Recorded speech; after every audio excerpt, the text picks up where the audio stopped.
All right, legends, we got ourselves some crazy critical earthquake. I call it crit earthquake build on a Titan.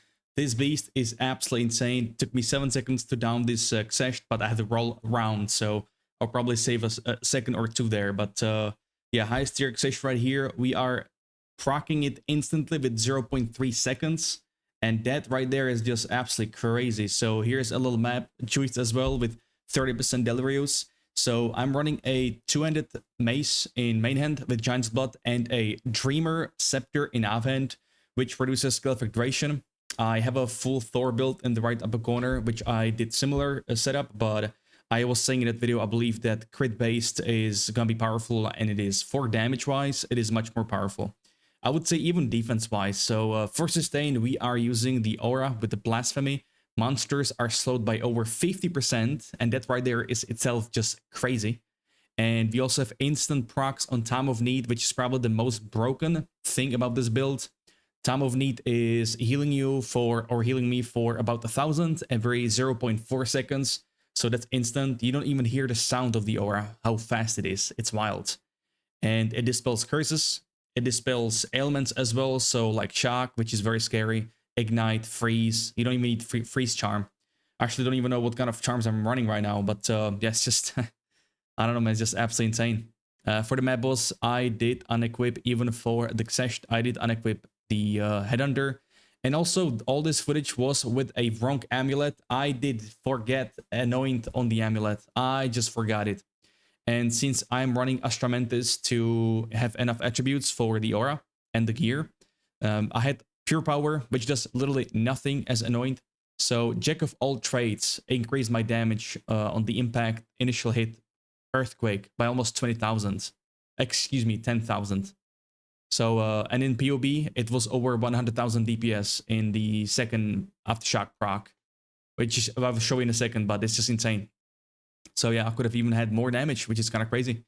The only thing that kind of sucks is they nerfed Earthquake AoE scaling twice or two ways in this current league, so it's very hard to scale AoE. I don't have all the points in the tree. We're very passive hungry, bro. I want to get all the passes on the tree. They are so good. So many good passes, man. So it's impossible. So I rather focus more on damage because the AoE I have right now, I feel like is enough, but if you feel like it's not enough for you guys, you can totally, adjust the passive tree to your liking. Same goes to if you want to get more armor at the cost of more damage, up to you. You can put points in armor. I thought I will need those because I am not running it, which is quite the opposite of what I usually do on my builds because I like sustain, I like EHP, but the aura and time of need is just, I don't know, man, it's just crazy. Like this setup is crazy. I need to test this in Delirium, in Simulacrum, excuse me. I don't have keys for it. But I should have tried it. I should have tested it, but I'll try it out. I'll let you guys know if I get to it, how it is. 46 splinters, not too bad. Boss in a second, and I'll show you the planner.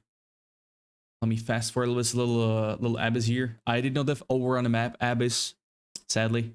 Not much juice dropped here, even though these were pre-juiced maps with the tablets. I like to run pack size. I don't know, like every time I run pack size, I always got a Tink, always got a Divine in the map. Not that it matters in the current economy. Current economy is just absolutely blasted, boys. Like, it's crazy. Build making in this economy, like, fully. That's too wild. All right, here, unequipping Headhunter to blast. Now, I did mess up here. You are supposed to throw 4-jammer, proc it with Warcry, and also put 2 totems on top of that, Shockwave totems. I didn't do it. It's a mistake. But look at the stun build-up, baby. Full Deli squad. I believe this was also a stun threshold. It's insane, man. It's insane. I don't know. I'm also doing the rotation wrong. You're supposed to slam from left to right to proc the aftershocks, because if you overlap earthquakes, the aftershocks will not really proc back and forth. So I should have gone. I did it on the Xesht though, because I did Xesht after this one, and then I realized too late. This is little expedition here. I don't know why I'm clicking portal. A little expedition showcase. You throw hammer, proc it, infernal cry, and just keep slamming on top of that, and you just kill everything. That's pretty much it.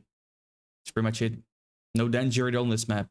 This map also, I'm not sure you guys probably saw it, but this map had increased life and it had increased damage. So no danger at all. Totally safe. But as you guys already know, we got a nice planner on Mobilytics, which I will leave in the pinned comment in the comment section down below. But you have full Vertin guide, pros, cons, descriptions, gear, what to focus on, skills, obviously, and then some bugged interactions, which I'll talk about. Atlas tree for full map juice and the rotation, of course, and also the path of building, which you can find the code right here on the right side. You can put it in POB and pretty much get after it. Play around in configuration. But as you can see on our main weapon set right here for mapping with the Dreamer, which reduces skill effect duration, we got over 100,000 DPS with the first slam, but almost over 1 million on the second aftershock proc, which is happening after 0.3 seconds. And that is not running any support gems in Earthquake itself to reduce the duration. So the lowest you can go is 0.2 seconds, but there is literally no difference at all because this is already instant. So yes, it's wild. The damage is insane. Now, if I was to do weapon set number 2, which is my dual wield, the damage rises much higher. But weapon set 2 does not have the reduced skill effect duration on the tree right here. We run this on weapon set 1 as well as here, because we want the totems and the fissures from weapon set 2 to last as long as possible on the ground. But if we go over to Forge Hammer, you can see that the impact damage is over 1 million, so I should wait for the boss to spawn and then throw Hammer for a big damage or stun build up, or to proc shock. And then fissures over do 300, almost 400,000 DPS if you keep slamming Earthquake on top of that. That's why Xesht got deleted like crazy, so we can play around with this as well. But I'll take you into the game and I'll show you some of the fun and good stuff. So how do we get it all instant? How do we proc instant time of need? As you can see on my character, Golden Glow and then Earthquake being instant proc as well. It is our good old stacking reduce skill effect duration. I don't know why am I bugged? Please work. Okay, so reduce skill effect duration. You want to stack this on a Titan, which gets amplified by Alchemic Form by 50%. This is our gold child. This is probably, I don't know, man. This build has always been my favorite since I came up with it in the first league. Always ran it. It's crazy good, very fun. And then Earth Shatter. But another one up top. Now, besides this, you want to go, well, we have the Scepter as well that reduces skill effect duration. You don't need this for Earthquake itself. You do not need this. I am pretty sure if you were to run with a shield like Chernobog or a other two-ender, then your damage would absolutely skyrocket. I've only the Scepter because it deletes the corpses with this shrine, which means no corpse exploders can one-shot you off screen. And then also we get the aura for Chaos Res, where you can slot free support gems that require spirit. Straight up free, and they do work. It's been intended, it's working like since the first day of this game. It's intended. Hell, why not? And then of course the spirit from the scepter to allow us to go the curse aura, but mainly time of need, 1000 heal, remove curses, ailments as well, 0.4 seconds. Without the scepter, it goes much higher to 1.26. I couldn't believe it, but it's actually the scepter. You guys been asking me how come it's so low, but you did because you don't have the scepter, so that's why. So that's how you want to stack the reduced skill effect duration from the tree and here. Of course, time of need wants this compressed duration for even less duration. And if you put extra skills, it does reduce a little bit, but not that by much. You can see, right? But plus 3 skills here gives you a lot of heal, almost like 240, 239. So that helps a lot. That helps a lot. The cost is like crazy. Like 2 heals and I'm full life almost. Wild. So this is how we proc the full or instant earthquakes. As you can see, none of the skill gems have increased reduced skill effect duration. So we have Fist of War. Now this is pretty funny. This Ancestral Boost, saying that you have double effect on supported skills, it does work on Titan second slam. Every second slam has double effect. So it's instead of 30% damage, you get 60% and then a 50% AoE. So it's really crazy. That's why it's so strong on Titan. I hope it's intended, because slap this on everywhere and on any slam, you're Gucci. Next up, All Nettles Embrace. This is our armor breaker from chaos damage, which gets amplified by this scepter even more. I'm blind right here. But again, if you don't have the scepter, you can run without it. Next up, you got Defy. This is allowing us to use skills at 0 mana. As you can see here, I have 0 mana. I can still use the skills. That is in combination of this headpiece and surrounded passives. I have an explanation on this headpiece in the right upper corner if you are interested in it. And our skills are lucky. Our damage is lucky, which means the damage is rolled twice and the better result is used. Overextend for crit damage. This is a multiplier. So my crit damage goes from 460% down to 350%. That's wild, over 100%.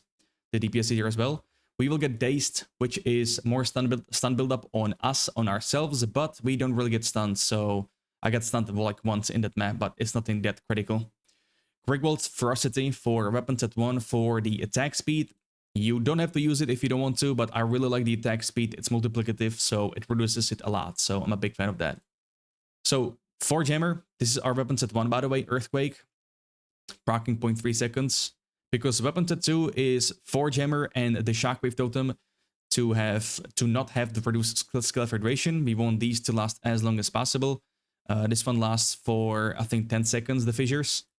So if you weapon swap, dual wields, and then we got fissures, I would go with POB numbers because they are more accurate than in-game, because the weapon doesn't count and this tooltip, which is super weird. So here we go with Defy again to use it at 0 cost because it requires a lot of mana. 500. Rakyata Flow to ignore fire resistances and all the other you have. Like I have Cold, I've got some Lightning as well somewhere on the ring here. You probably don't need it. You don't need it actually at all. You don't need it. You can straight up socket a support gem that ignores fire penetration. Fire resistance, I mean. It's called fire penetration. So this is only for those that are wealthy. Next up, Overextend. Again, crit damage. Perfect stuff. CCG, my favorite gem in this game. It's a bit complex when it comes to activation because you need to ignite the target and then fully armor break and then also heavy stun. And then you will apply Intimidate, which is inflicting a debuff. Yeah, the targets will deal reduced damage and you will deal more damage to them. So a very, very good one. Great gem right here. Next up, last one, we get Fist of War. Once again, as I explained with Earthquake, this is doubled on every second slam. We only use this once during boss fights, so this is always doubled. Infinite Cry is only to proc Forge Hammer for the fissures. And for this bad boy, we want to run Life Tap, because if we are out of mana and we want to proc this immediately, then we can do it right away. Cooldown Recovery, obviously for cooldown, then Enrage for Cry to bypass the cooldown if you have Rage, and then Raging Cry, when the boss spawns, you get extra Rage, right? You probably don't need this, by the way. This is probably a troll, actually. This is removing your Rage, so up to you, really. Efficiency for less cost, because right now it's 63 life. It doesn't really cost that much, actually, like 100 life. Shockwave Totems, Life Tap as well, again, because once we spawn, when the boss spawns, you wanna get Hammer out, which is almost all mana gone, so you wanna go with the Life Tap, right? Like this. So that's what we got going. Next up, we got Rapid Attacks for attack speed to proc fissures. Prolonged duration to last longer. Overabundance, so we have 2 totems without any passes on the tree. And Urgent Totems, so this bad boy is faster spawning and more attack speed. It's crazy, right? Crazy. Now for the auras, we have a Blasphemy with Temporal Chains. Again, 50%, over 50% slow reduction on the monsters. Gets amplified by this slow potency, which is amazing. We got Ritualistic Curse for more AoE on top of more AoE with this bad boy. And we got Heightened Curse to be more effective. So we have double effectiveness and double AoE. We can also slot Enfeeble, which reduces target damage on bosses, for example, which goes well with CCG. So you could avoid one-shots. Time of Need, again, insta-heal, removing curses and ailments, good stuff. Compressed Duration. A Threat's Omen for +3 skills. This could be expensive. You don't need this. You don't. Overwhelming Presence to reduce the ailment and stun thresholds, which is amazing for a faster stun build-up. But if you don't have enough spirit, don't need this. You do not need this, which goes well with Exodus here for +3 skills. Herald of Ash, probably not needed as well, but it looks good on the eyes, right? So some AoE increase here and Fire Mastery. But yeah, if you don't have a spirit, you don't need these 2, okay? Now, the minion here. We got Companion with Haste Aura. This is increasing your attack speed and movement speed, which is very good and super fast, cracked ass, and always near you. You will always have this aura. So that's some good stuff. Just one annoying thing. This is very annoying sound. These frost bombs, whatever. You want to put Brutus Brain so it cannot die. It doesn't deal damage, but it doesn't matter. I'm not sure if Meat Shield works on this with this combination. Someone correct me if it does. Someone correct me, because I have not really tested it. So That's all we got for the auras. Again, if you have not enough spirit, you don't need these two auras. Excuse me, these two auras. You're just fine with this. Or if you can find a different companion with haste aura, even better, because this one is the most expensive. 47%. Now, onto the Ascendancy. So hulking form, obviously, increased passive skill points. We also get this extra Gucci bag, which is the primary thing why I play Titan. And next up, we got aftershocks on the slams. We don't really scale aftershocks or go for aftershocks, but they are powerful. And then, of course, ancestral boost for damage and AoE. Very important, very strong, with a Fist of War support gem. Now, the passive tree, focusing on armor from body piece. So try to focus on all armor prefix on the body. I do have spirit here, but if you have more armor, you will be tankier. So we got this bad boy again. Reduce skill effect duration even up top. And yes, you do need to path up top. I tried without it, even anointing this on Amulet or Megalomaniac, and it felt horrible. Maybe not with this build. You probably could go without these points up top. But keep in mind, you get a lot of strength points, which is life, and it is a requirement for Giant's Blood. And it unlocks some of the jewels, which are very, very powerful. And we also get access to crit chance, which is very much needed for this build because we are crit based. And yes, this setup is enough for crits. It's, as you can see, it's really strong. It's really great. I have a bad Megalomaniac, but yeah. Next up, we got some AoE increase here, and another AoE increase we have down here. There are two spots. Armor and applied to elemental damage right here and here. Amazing stuff. This one is pretty good as well for armor gain. If you have enough points, if you want to get tankier, you can path towards here these points in armor to be immune to stuns and to be tankier against crits. Or you can go with this bad boy against projectiles, which is very important. And weapon set 2 is mainly going for the damage here. Close damage, 40%, 22 and 22. And we also get some crit damage here, which we didn't have enough points for weapon set 1. But besides that, you want to focus on as much crit chance, crit damage as possible. This passive is cracked on this build. Stun build up, multiplicative, crit damage, crit chance, crazy. Some more stuff here. Crit chance, crit damage. We don't care about the mana cost. And then another one in the middle, which brings me to jewels. So we want to use from nothing around the resonance for crit chance, crit damage. Great stuff. And this passive is pretty good too, since we break more armor with this bad boy. Strength, physical damage. We like all of that stuff. And next jewel we have is Megalomaniac. I recommend going for Bellatrance as the main one because this will save you 5 points. 1, 2, 3, 4. Excuse me, 5. And I know Rage is good, but saving 5 points is very crucial. So get this bad boy. And while we are here, on the second one, I have anything you have on the tree, any of these passives. Try to get them in combination with a Bellatrance. So you can save 1 point. Even 1 point goes a long way. As you can see here, I got near at hand at the second one and I saved points. The third one I got is unrelated because, yeah. This would go so hard on the Thor build I had with Earthquake. Because we had invocated spells from Wrath. Wow. Wow, that would be... Whew. Yeah, damn. Next jewel we have is Earthquake +3. I believe this one is pretty cheap now, right? 6 divines. I bought it for like, well, I bought it for the same price, but then it got to 30 divines. This is the only thing that actually dropped in price besides everything else in this economy. Other jewel we got is Heart of the Well for crit chance, crit damage, and then increase armor from body armor. That's your main passive to go for. Then it can be any extra damage, fire, cold, lightning, chaos. I like chaos because we kind of stack chaos here and the Ulna Toll on Earthquake. One of the last jewels we have is the Timeless Sapphire. We want to get notable passive skill radius and small passive radius, then AoE and crit damage. Those are just perfect. And we also have AoE for, we have AoE for curses, not smalls. Not small passives, but AoE for curses, AoE for everything else, and crit damage. And then increase effect of these big guys. Which brings this to 9 rage. Like, look at this. This is beautiful. It's gorgeous. Passives from Surrounded Headpiece. Just like here, the attack speed here. For this one, I like to run Ruby here to increase the notable passives once again, and then increase AoE, Rage on hit, and then fully broken armor. I have only 1 Rage on hit in general. Earthquake procs twice in 1 hit. That's 2 Rage in 1 Earthquake. Not too bad. I would like to get a bit more, so I will try to see if I can get some more, to be honest. So this is for the jewel. You can see Anointed Jack of all trades. I did not have it in the game, in the footage. It increases damage so much. So much. If you're wondering how am I seeing this damage increase, it's by holding shift on top of a passive. Another thing you could do, which I might do eventually, is putting these passives in movement speed, since we path around it. This could be very good.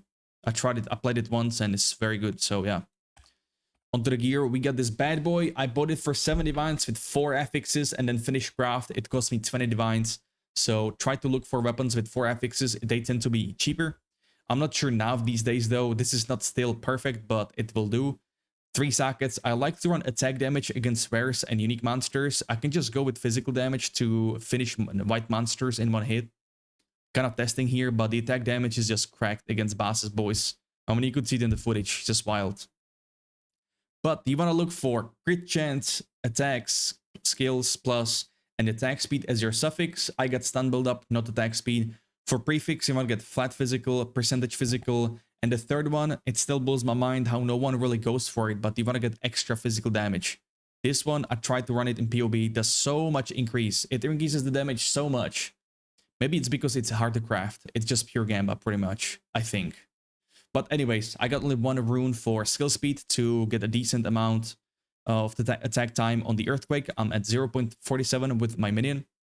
My second hammer on my weapon tattoo is this bad boy. It's very close. It does not have a... It has reduced attack speed, and it does not have crit chance, which is very bad. If I had crit chance instead of stun build up, oh boy, that would be crazy. I don't have that. So yeah. The oven here is you want to look for reduced skill effect duration. Be careful. It does also increase skill effect duration. We don't want that. So this bad boy, increased spirit, gem here. Amulet, Ascendancy, Jack of all trades, this one, because we are running a lot of attributes. Our lowest is intelligence, so yeah, it's very good. Headpiece, surrounded, try to get 5. This is the most important number. You can get spirit. If you don't have it, don't fret. It doesn't matter. You can just drop presence here, no problem, or ash, up to you. Chest piece, I'm a big fan of this line right here. This is increasing survivability by a ton. Then you want to get armor to elemental damage. I like this implicit. Pure armor, and then spirit. Headhunter, again, doesn't do much on bosses except the extra attributes, but I'll still run it because the attributes are good actually. Now gloves, you want to get melee skills, attack speed, increase of sockets. That's for suffix, the best, and then prefix, armor, life, flat damage. You could probably drop attack speed here, go resistances if you need. That's what I ran before. Boots, only movement speed, life, armor, resistances, increase effect of socket skills. Items, good stuff. Now rings, you want to aim for triple prefix, flat damage, ideally lightning, and then physical, and then cold, because cold has the highest roll, higher than fire, so it scales better with damage. And then all rest for suffix, same goes here. Similar story. You only need 1 line of, with this build, I only need 1 line of lightning to proc shock debuff on the target, which is 20% damage more for you. And then that will be it for the gear. Charms, also I forgot the potion. We don't need normal potion because we get insta heal from time of need, so this one will recoup damage as life, and that's very good for sustain. So I forgot spamming this potion during the map. Try to get the as much duration as possible, and also as much recoup as possible. Mana potion doesn't matter, we don't use that. And then we got, actually we do use that. No, we don't, never mind. Onslaught charm, very good when you get slowed, which is in every map. Extra chaos because I'm not capped. And then bleed immunity, this is up to you, you can run anything you want. For rotation, you want to drop Forge Hammer. For weapon tattoo, you want to drop totems on top of it. You want a weapon swap, want to proc it with Warcry, and then keep slamming from left to right. You want to do left to right Earthquake, so it always, the aftershock always procs. If you do it on top of it, on top of each other, there is just a little window where the aftershock on every third hit or second hit will just not proc. So you want to go back and forth like this. It will always hit the boss, so don't worry. Don't worry, okay? Time of Need seems to be bugged, though, if you weapon swap. Right now it's fine, but if you weapon swap from a non-reduced skill effect duration set, which is my weapon tattoo, on this one, it doesn't glow as often. Now it's fixed. Sometimes it bugs out, so you need to just reactivate like this. That's it. And whew, I think we covered everything, boys. I did cover everything. If you want to see some videos, guys, let me know in the comment section down below. I would greatly appreciate it. You'll also find the planner. And also, I stream every day on Twitch, Kick, and TikTok. Right now, I'm taking a little break from streaming in PoE. I'm playing New World. If there's New Worldians, I have noticed a lot of people play that, so come over. But don't worry, I'm still blasting PoE 2, as you can see. So with that said, guys, thank you very much for watching. I appreciate you all. Until next time, you have a great one, and peace.